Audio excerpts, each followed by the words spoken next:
mañana, Aldo, a mi juicio, no sé, esto hablo por mí, no sé si por ti, impresentable que la ciudad resista de esta manera una lluvia. De verdad uno le llama la atención cómo se caen los árboles, como cuando no tenemos un temporal, digamos, de gran proporciones, cuando los cables de la telefonía, los cables de los sistemas de internet, de la luz, funcionan. Vimos ayer, yo contaba una imagen en San Miguel que explota un transformador. Uno dice, ¿qué estamos haciendo mal? Que la capital de Chile no aguanta bien. Y otras ciudades también del sur de Chile tampoco aguantan bien. En este caso no hemos tenido desborde de río como lo tuvimos el año pasado en la zona centro, pero en general uno dice, ¿por qué llueve y al tiro todo colapsa? ¿Qué es lo que nos está pasando? ¿Y por qué algunos sectores resisten más que otros? ¿Por qué, por ejemplo, se ha señalado siempre que aquellos sectores construidos con mucha antigüedad, por ejemplo, el centro de Santiago siempre resiste y otros no? Vamos a hablar con un especialista en reducción de riesgo de desastres, Michel Delerme, que habitualmente está con nosotros en este tipo de circunstancias, porque de verdad, Michel, da la sensación de que la ciudad resiste cada vez menos en términos de la infraestructura más crítica, ¿no? Que es la luz, el desborde de los canales. ¿Cómo estás? Bienvenido a País ADN. Hola, buen día, Aldo, Isabel, ¿cómo están? Muchas gracias por el contacto. Y mira, sabes que me parece súper interesante esta reflexión, sobre todo porque no la hacemos habitualmente. En general nos quedamos como con cosas puntuales, ¿no? Y en esta situación, yo creo que hay un tema que ustedes lo señalaban, ¿no? Porque el centro, por ejemplo, no se inunda. Cuando el centro de Santiago fue construido con menos ingeniería de la que tenemos hoy día, menos tecnología, un país menos desarrollado, obviamente, y para qué decir, menos globalizado, por lo tanto menos acceso al conocimiento, a la técnica, etcétera.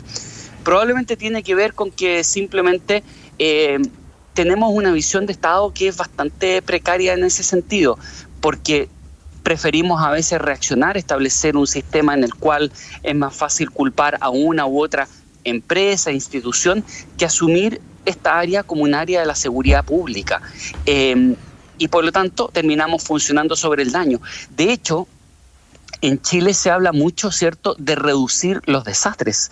Pero la verdad es que si tú piensas, solo la palabra desastre ya nos implica una mirada sobre el gran daño, ni siquiera sobre el daño. O sea, reduzcamos las grandes embarradas literalmente, pero no entendemos que cuando abordamos las pequeñas emergencias, si nos preparamos para las pequeñas emergencias, vamos a ir construyendo ciudades más resistentes y más resilientes.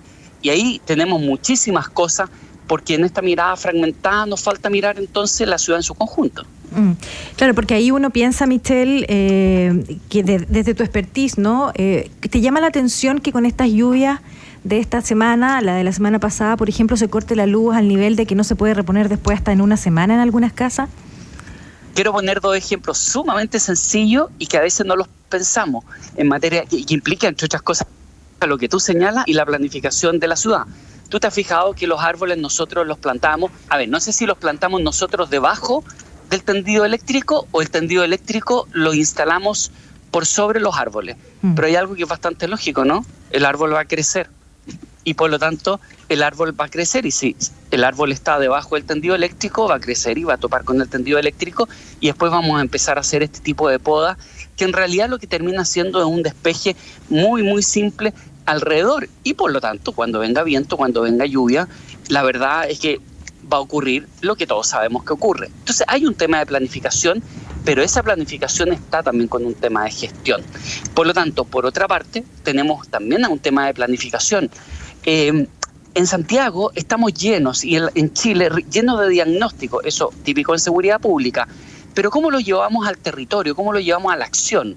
Y eso es lo que nos falta a nosotros en materia de gestión. Se sabe que una gran cantidad de arbolado de nuestra ciudad es un arbolado que ya cumplió su vida útil, y que no se malentienda esto desde el punto de vista ambiental, pero debemos comprender que la primera prioridad es la protección y bienestar de las personas, y por lo tanto, mientras un árbol tiene su vida útil en el bosque, que va a caer, va a generar todo un ciclo, nosotros no podemos esperar a que eso ocurra en la ciudad, porque eso puede implicar la muerte de una persona. Hace algunos años murió, de hecho, una persona, recuerdo, en la comuna de La Reina, a partir de la caída de un árbol, a eso de mediodía, por una granizada en septiembre, si mal no recuerdo, de 10 minutos. No fue más que eso. Exacto. Entonces, ahí tú tienes un tema de decir, bueno, la autoridad entonces ¿se atreve o no a cortar árboles y reponer árboles? La comunidad muchas veces reacciona airada porque esos árboles que nosotros deberíamos cortar tienen brotes verdes, pero en realidad si uno los cortara están verdaderamente huecos por dentro, están podridos, básicamente están teniendo unos brotes verdes bien falsos en ese sentido. Entonces ahí tenemos un tema, y no quiero dejar tu pregunta con una parte en vacío.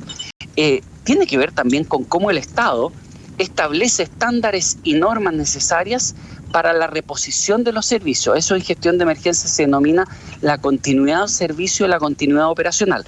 Nadie dice que no se corte el suministro, eso siempre puede pasar. El tema es disminuir la probabilidad de que se corte, y cuando se corta, que se reponga rápidamente, priorizando además ciertos sectores, instalaciones esenciales, hasta situaciones muy particulares como por ejemplo son los electrodependientes. Michelle, venimos saliendo de una sequía que se prolongó por casi una década, y claro, cada vez que llueve sentimos la urgencia de invertir en un montón de obras que dicen en relación con los canales de regadío, con los esteros, con la bajada de cordillera y todas esas cosas. Lo que es muy complejo porque transitamos entre que no hay agua y de repente que nos cae mucha agua de golpe. En la planificación urbana, ¿cómo resolvemos ese dilema? Pareciera que eso no conversa, y vuelvo un poco, quizás voy a ser majadero con la responsabilidad del Estado, pero la protección y bienestar es parte de los elementos esenciales por parte de la construcción de un Estado, y eso es seguridad pública. Entonces, ¿cómo se refleja esto en seguridad pública? Es asumir de que si básicamente vamos a tener dos elementos. Uno, vamos a ir comiéndonos la esponja. ¿Cuál es esa esponja? La precordillera. Entonces cambiamos la esponja por pavimento, y por lo tanto esa agua que debería absorberse por ahí va a correr y se va a desplazar libremente por el pavimento y va a poner con mayor estrés a nuestro sistema de colectores de aguas lluvias. Por lo tanto requerimos entonces establecer colectores de aguas lluvias que tengan otra capacidad, e incluso, por ejemplo, las pendientes con las cuales se va a construir en la precordillera. Ya hablamos precordillera, estamos hablando comunas tan populosas y conocidas como zonas de Las Condes, Barnechea, Peñalolén, etcétera. Pero por otra parte tenemos un elemento que tiene que ver con también aspectos de planificación en términos de involucrar a la comunidad para que realicen y se encadenen adecuadamente con su municipio. Pero tenemos debilidad en organización y entrenamiento comunitario como política pública, y por otra parte, como somos un país culturalmente muy centralizado, nuestros municipios que pueden hacer mucho, hacen poco, porque en realidad de todo este eslabón, siendo esos dos eslabones los más importantes, terminan siendo los dos eslabones institucionalmente más debilitados en nuestra estructura del Estado. Claro, porque uno piensa una política comunitaria implica que tu barrio, tu vecindad, tu grupo se haga cargo de manera en conjunta de poder ver los riesgos y de avisar. Ahora, en la mañana conversábamos largo con el panel de País ADN, Michelle, sobre quién fiscaliza esto, a quién le corresponde, porque además estamos en un terreno privado-público. Entonces, obviamente, si uno empieza a buscar culpables frente a determinadas situaciones, es una larga investigación que comienza en distintos tribunales, me imagino, pero ¿quién debe estar por sobre para poder resguardar finalmente a los habitantes de la ciudad? Y básicamente es algo interminable, porque la verdad, como dices tú, son tal la cantidad de actores que la verdad nunca se llega a nada, y probablemente llegamos a una situación bastante simple por parte del Estado regulador, que tiene que ver con cobrar grandes multas, pero el daño está hecho. En ese sentido, yo creo que aquí nos falta comprender que nuestra institucionalidad de emergencia tiene que tener capacidad de gestión, de mando, de control, porque básicamente aquí tú tienes una orquesta con múltiples instrumentos, pero para que la música suene bien, tú necesitas también un buen director. Ese buen director en los sistemas de emergencia modernos se llama una institución pública, como en el caso nuestro vendría a ser la ExxonEmi o el Senapred, pero que cuando uno va a su naturaleza jurídica, a partir de lo que ha sido una ley que no cambió la institucionalidad ni el modelo de afrontar las emergencias comparado con la ONEMI, tú vas a ver que la palabra que prima es coordinación.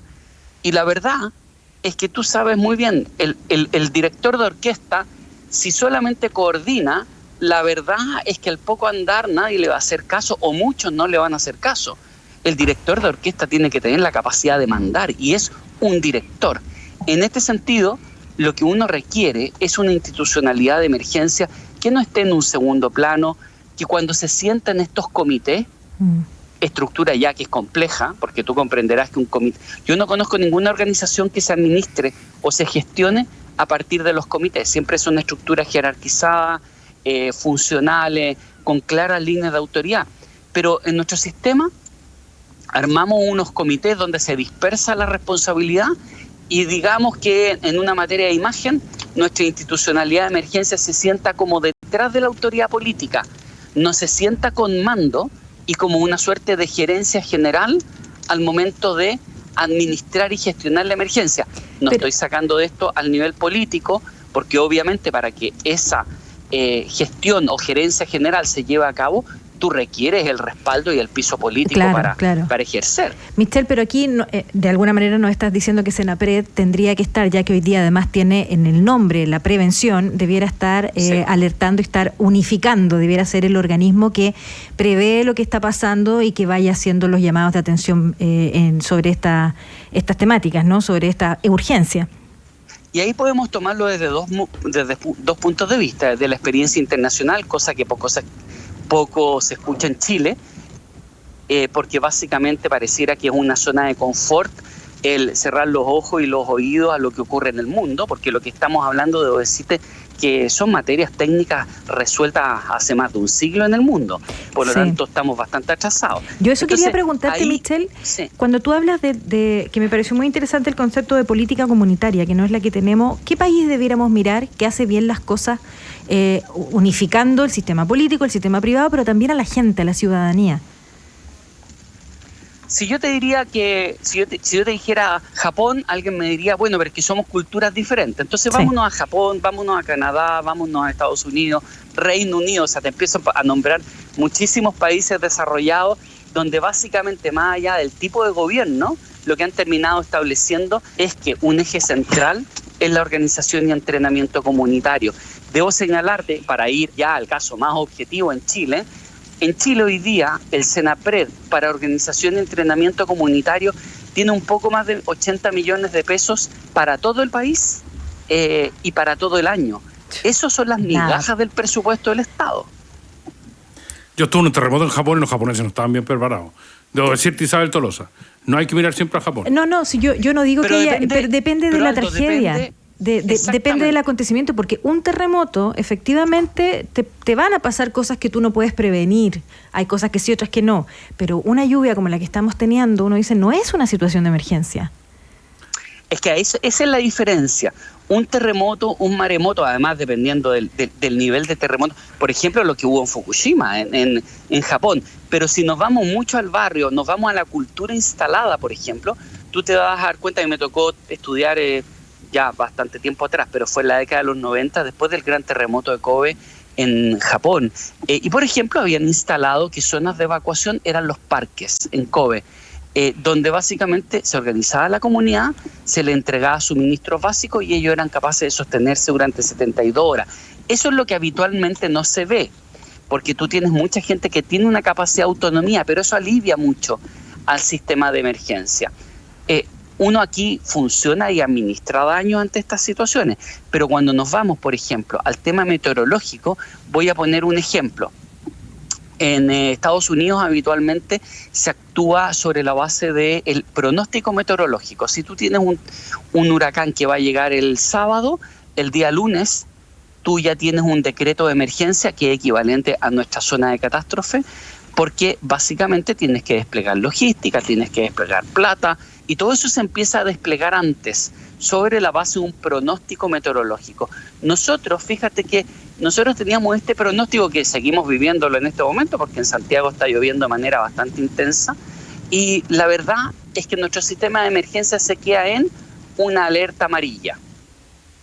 Claro. Pero ¿qué significa para cada uno de nosotros alerta amarilla? No tiene un significado claro, pero además quiero ir a algo más profundo. Tenemos volcanes que están con diferentes grados de alerta. Tú sabes que los volcanes en el sistema de alerta es rojo, naranjo, amarillo y verde, mientras en el sistema de Senapred es rojo, amarillo y verde, es decir, ustedes que son comunicadores, están mandando dos informaciones diferentes. Y ahí viene la excusa del sistema de emergencia. No, es que lo de Senagiomin es una alerta técnica. Entonces, no podemos estar con este nivel de precariedad, sin mencionar lo que tiene que ver con el sistema de alerta, que ya fue advertido el año pasado, fue advertido para los trágicos incendios del verano, y debo decirte que el sistema de alerta y evacuación sigue siendo el mismo, a pesar de que tuvimos el incendio más catastrófico y mortífero, el segundo incendio más catastrófico y mortífero a nivel internacional en el último siglo. Michelle, ¿qué rol? Estamos conversando con Michelle Levet, consultor de Emergency Management que trabaja en reducción de riesgo y de desastre. Michelle, ¿qué rol tiene el gobernador en esto? Excelente tu consulta, ¿sabes por qué? Porque no tenemos que minimizar la institucionalidad. La institucionalidad es como nuestro traje. Si está mal diseñado, una manga más larga, otra manga más corta, simplemente vamos a hacer el ridículo en el matrimonio.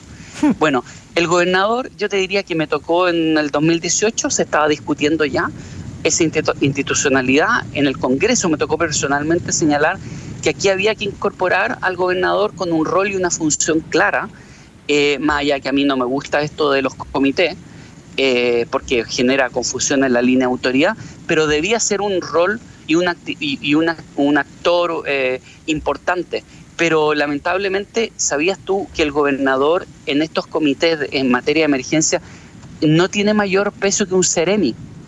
Es decir, no tiene un rol claro, no se sabe cuánto va a ser. Entonces, si tú te fijas en las polémicas que hay, y a ustedes que les toca entrevistar tantas personas, la verdad es que no deja de ser un comunicador que suele estar reclamando, pidiendo, exigiendo, pero donde no tiene clara cuál es su rol en materia de la preparación, mitigación, prevención de una emergencia, en el despliegue de sus recursos. Y es una institucionalidad que tiene dos elementos. Tiene liderazgo y está enfocado a sus ciudadanos porque es una autoridad votada y por lo tanto desde el punto de vista meramente político está interesado en ser reelecto o saltar a otro cargo de reelección y por lo tanto su foco está mirando a la ciudadanía. Y en segundo lugar, como institución, es una institución que tiene plata, que tiene lucas para poder poner en el territorio. No las puede poner en otro lado que no sea en el territorio. Tampoco puede priorizar de si la pongo en esta región o en otra región. Entonces, hay capacidades ahí, pero ojo, porque debo decirte que una conversación que he tenido con varios gobernadores también, les digo, ojo con pedir las facultades en materia de emergencia y seguridad pública, porque lo han pedido, sin antes instalar las capacidades y competencias técnicas en sus instituciones, porque les pueden pasar las facultades, pero si no tienen los cuadros técnicos debidamente preparados, la verdad es que el remedio puede ser peor que la enfermedad. Mi recomendación, aprovechando ADN, de decir, ojo, pensemos en eso. ¿Requieren las facultades?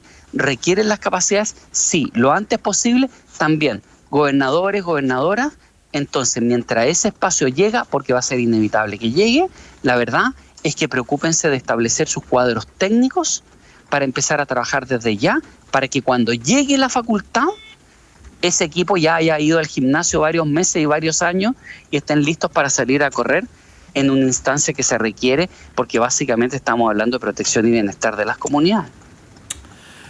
Michelle, queremos agradecerte tu presencia esta mañana en País ADN para hablarnos de un tema que, claro, que por estos días nos convoca a todos, ¿no? Que es cómo prevenir y cómo mejorar nuestra reacción ante las emergencias.